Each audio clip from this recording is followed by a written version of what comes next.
നമസ്കാരം. യുദ്ധങ്ങൾ ഒരിക്കലും അതിർത്തികളിൽ മാത്രം അവസാനിക്കുന്നില്ല. അവ മനുഷ്യരുടെ സ്വപ്നങ്ങളെയും പ്രതീക്ഷകളെയും ഭാവിയെയും കൂടിയാണ് മുറിവേൽപ്പിക്കുന്നത്. പശ്ചിമേഷ്യയിലെ ഈ സംഘർഷവും അതിൽ നിന്ന് വ്യത്യസ്തമല്ല. ആകാശത്തുയർന്ന മിസൈലുകളുടെ ശബ്ദം കേവലം സൈനിക ശക്തിയുടെ പ്രകടനമായിരുന്നില്ല.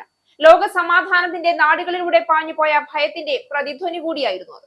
ഇന്ന് അമേരിക്കയും ഇറാനും ഇസ്രയേലും ചർച്ചകളുടെ മേശയിലേക്ക് തിരിച്ചെത്തുമ്പോൾ ലോകം പ്രതീക്ഷയോടെ നോക്കുന്നത് വെറുമൊരു രാഷ്ട്രീയ ധാരണയെയല്ല, മറിച്ച് യുദ്ധത്തിന്റെ ചാരകൂമ്പാരങ്ങൾക്കിടയിൽ നിന്ന് വീണ്ടും ഉയർന്നു വരുന്ന സമാധാനത്തിന്റെ ചെറുമുകുളങ്ങളെയാണ്. കാരണം ഒരു കരാറിന് എണ്ണവില കുറയ്ക്കാൻ കഴിയും, കടലിടുക്കുകൾ തുറക്കാൻ കഴിയും, സാമ്പത്തിക പ്രതിസന്ധികൾക്ക് പരിഹാരം കാണാൻ കഴിയും. പക്ഷേ മനുഷ്യരുടെ മനസ്സിൽ യുദ്ധം വിതച്ച ഭയവും വേദനയും ഇല്ലാതാക്കാൻ കഴിയുക വിശ്വാസത്തിനും സഹവർത്തിത്വത്തിനും മാത്രമാണ്. പശ്ചിമേഷ്യയെ മാസങ്ങളായി വിറപ്പിച്ച യുദ്ധമേഘങ്ങൾ ഒടുവിൽ പിരിയാൻ പോവുകയാണ്. ലോക സമ്പദ് വ്യവസ്ഥയെ പിടിച്ചുകുലുക്കിയ ഹോർമൂസ് കടലിടുക്കിലെ പ്രതിസന്ധിക്കും അമേരിക്ക, ഇറാൻ, ഇസ്രയേൽ ഏറ്റുമുട്ടലുകൾക്കും ഒടുവിൽ നയതന്ത്രപരമായ ഒരു വഴിത്തിരിവ് ലഭിക്കുമെന്ന സൂചനകളാണ് ഇപ്പോൾ പുറത്തുവരുന്നത്. എന്നാൽ പ്രതീക്ഷകൾക്കൊപ്പം അനിശ്ചിതത്വവും ഇപ്പോഴും നിലനിൽക്കുന്നു എന്നതാണ് മറ്റൊരു യാഥാർത്ഥ്യം. കാരണം സമാധാനത്തെക്കുറിച്ച് അമേരിക്ക പറയുന്നതും ഇറാൻ പറയുന്നതും തമ്മിൽ ഇപ്പോഴും വലിയ അന്തരമുണ്ട്. ലോകം ഉറ്റുനോക്കുന്നത് ഈ കാണുന്ന മുന്നൊരുക്കങ്ങൾ അല്ലെങ്കിൽ പ്രതീക്ഷകൾ യുദ്ധത്തിന്റെ അവസാന അധ്യായമാകുമോ അതോ മറ്റൊരു വലിയ സംഘർഷത്തിന്റെ തുടക്കമാകുമോ എന്ന ചോദ്യത്തിലാണ്. ഹോർമൂസ് കടലിടുക്കിൽ കുടുങ്ങിയ കപ്പലുകൾക്ക് നാട്ടിലേക്ക് മടങ്ങാൻ സമയമായി എന്നാണ് US പ്രസിഡന്റ് ഡൊണാൾഡ് ട്രംപ് ഏറ്റവും ഒടുവിൽ പ്രഖ്യാപിച്ചത്. ഇതോടെ ഇറാനെതിരെയുള്ള വെടിനിർത്തൽ തുടരുമെന്ന പ്രതീക്ഷയിലാണ് ലോകം. യുറേനിയം ശേഖരം നശിപ്പിക്കണം, ഹോർമൂസ് കടലിടുക്ക് പൂർണ്ണമായി തുറക്കണം, അവിടുത്തെ മൈനുകൾ നീക്കം ചെയ്യണം എന്നിങ്ങനെയുള്ള നിബന്ധനകൾ ഇറാൻ അംഗീകരിച്ചെന്ന മട്ടിലുള്ള പ്രസ്താവനയ്ക്കു ശേഷമാണ് കപ്പലുകൾക്ക് മടങ്ങാമെന്ന് ട്രംപ് അറിയിച്ചത്. കപ്പലുകളിലെ ജീവനക്കാർ വീട്ടിലെത്തുമ്പോൾ പ്രിയപ്പെട്ട പ്രസിഡന്റിന്റെ ഹലോ പറയണം എന്നും കുറിപ്പിലുണ്ട്. അതേസമയം പാതി സത്യമാണ് ട്രംപ് പറയുന്നത് എന്നാണ് ഇറാൻ പ്രതികരിക്കുന്നത്. യുറേനിയം ശേഖരത്തിന്റെ കാര്യത്തിൽ തീരുമാനമുണ്ടായി എന്ന് പറയുന്നത് ശരിയല്ല എന്നും ഇറാൻ വ്യക്തമാക്കിയിട്ടുണ്ട്.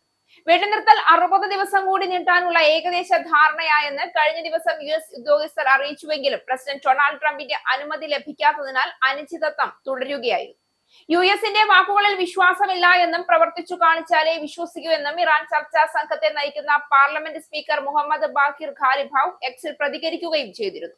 ഫെബ്രുവരി അവസാനം ആരംഭിച്ച ഈ യുദ്ധം പശ്ചിമേഷ്യയുടെ രാഷ്ട്രീയ ഭൂപടം മാത്രമല്ല ആഗോള സാമ്പത്തിക രംഗത്തെയും വലിയ രീതിയിൽ ബാധിച്ചു. ഹോർമൂസ് കടലിടുക്കിലെ നിയന്ത്രണങ്ങൾ മൂലം എണ്ണ വില ഉയർന്നു. അന്താരാഷ്ട്ര ചരക്ക് ഗതാഗതം താറുമാറായി.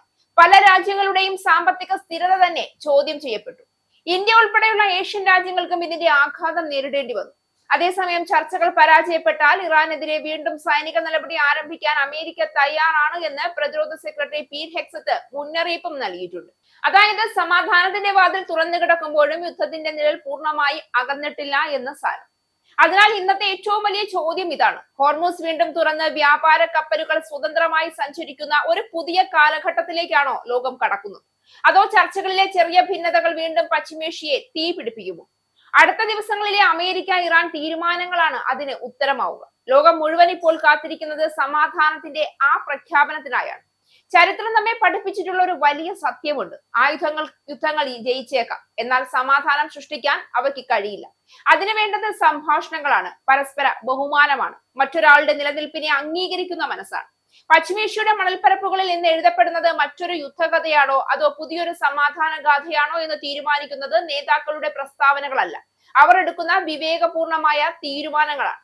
അതിനാൽ ലോകം ഇപ്പോൾ കാത്തിരിക്കുന്നത് പുതിയ ആക്രമണങ്ങളുടെ വാർത്തകൾക്കല്ല, പകരം ഒരു കാലത്ത് വെടിവെച്ചുകൾ മുഴങ്ങിയ പ്രദേശങ്ങളിലെ കുട്ടികളുടെ ചിരികൾ വീണ്ടും മുഴങ്ങുന്ന ദിവസത്തിനായാണ്. ഹോർമൂസിന്റെ തിരമാലകൾ വീണ്ടും സ്വതന്ത്രമായി ഒഴുകുകയും ആകാശത്ത് യുദ്ധവിമാനങ്ങൾക്ക് പകരം പ്രതീക്ഷയുടെ പ്രാവുകൾ പറക്കുകയും ചെയ്യുന്ന ഒരു നാളിനായാണ് മനുഷ്യരാശിയുടെ കാത്തിരിപ്പ്. കാരണം ഒടുവിൽ എല്ലാ യുദ്ധങ്ങൾക്കും ശേഷം മനുഷ്യൻ തേടുന്നത് വിജയമല്ല, സമാധാനമാണ്.